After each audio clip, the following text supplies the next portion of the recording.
नवरात्र विशेष आज आपण पाहणार आहोत मस्त असे शाबूचे थालीपीठ, तेही न शाबू भिजू घालता इन्स्टंट असे हे थालीपीठ बनणार आहेत। नमस्कार, निकिता मराठी रेसिपी मध्ये तुमचं खूप खूप मनापासून स्वागत आहे। येथे मी एक मिक्सरच्या भांड्यामध्ये 1 वाटी असे शाबू घेतले आहेत।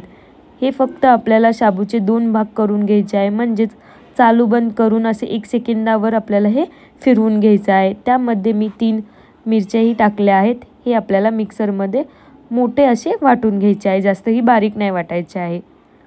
हे पहा अशा प्रकारे आपल्याला वाटायचे आहे। शाबूचे फक्त 2 भाग झाले पाहिजे त्याप्रमाणे आपल्याला हे चालू बंद करत मिक्सरमध्ये फिरवून घ्यायचे आहे। हे सर्व मी एका बाउलमध्ये काढून घेत आहे आणि त्यामध्ये आपल्याला 1 वाटी असे पाणी टाकायचे आहे। ज्या वाटीने तुम्ही साबुदाणा घेतला आहे त्याच वाटीने आपल्याला 1 वाटी असे पाणी टाकायचे आहे। हे झाकून आपल्याला आता साईडला ठेवून द्यायचं आहे। चला तर मग आपण तोपर्यंत बटाटे किसून घेऊयात।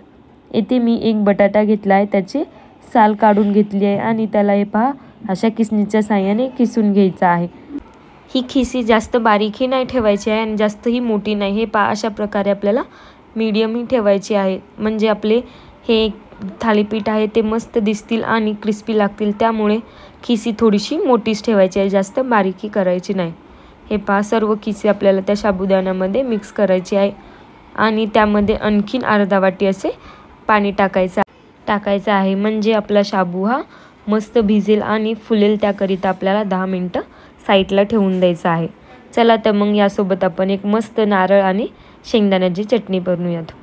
येथे मी नारळ हा अशा प्रकारे काप करून घेतले आहेत आणि त्याला मिक्सरच्या भांड्यामध्ये आपल्याला टाकायचे आहे।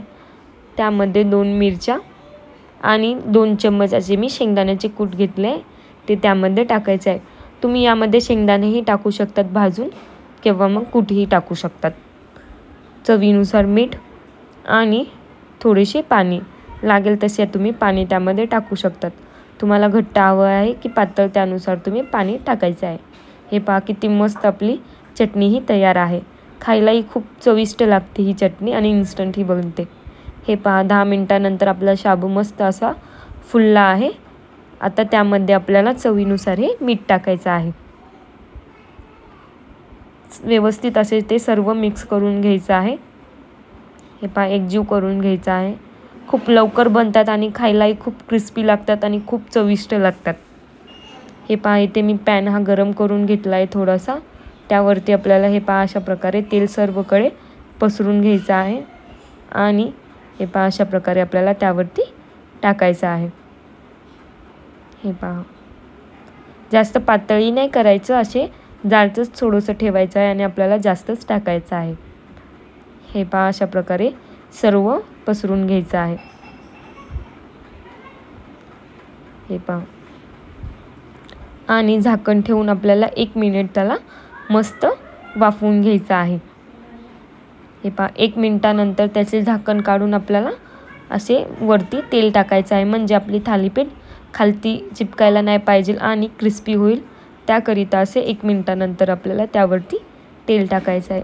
आणखीन याला 2 ते 3 मिनिट आपल्याला झाकून मस्त क्रिस्पी होईपर्यंत शेकून घ्यायचं आहे। हे पहा अशा प्रकारे साईडने आपल्याला लाल दिसले की मग आपल्याला झाकण काढायचे आहे आणि हे पहा अलगद असे पलटून घ्यायचं आहे। पहा किती मस्त कलर आला आहे आणि क्रिस्पीही खूप झाला आहे। हे पहा असेच आपल्याला दोन्ही साईडनी शेकून घ्यायचं आहे। गॅसची फ्लेम ही शेवटपर्यंत आपल्याला स्लोच ठेवायची आहे, म्हणजे आपले थालीपीठ हे व्यवस्थित शेकतील आणि क्रिस्पीही होतील। त्यामुळे आपल्याला गॅसची फ्लेम ही स्लोच ठेवायची आहे। जर तुमच्या इथे जिरे खात असतील किंवा मग कोथिंबीर किंवा लाल तिखट किंवा मग अद्रक हे तुम्ही सगळे टाकू शकतात यामध्ये।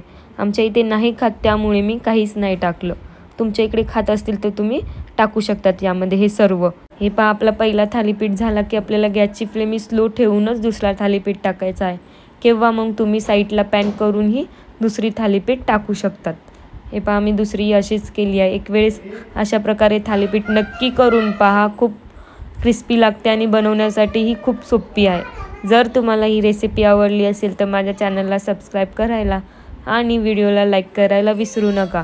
चला तर मग पुन्हा भेटूया अशाच एक सोप्या रेसिपीसोबत। धन्यवाद माझा व्हिडिओ शेवटपर्यंत पाहण्यासाठी।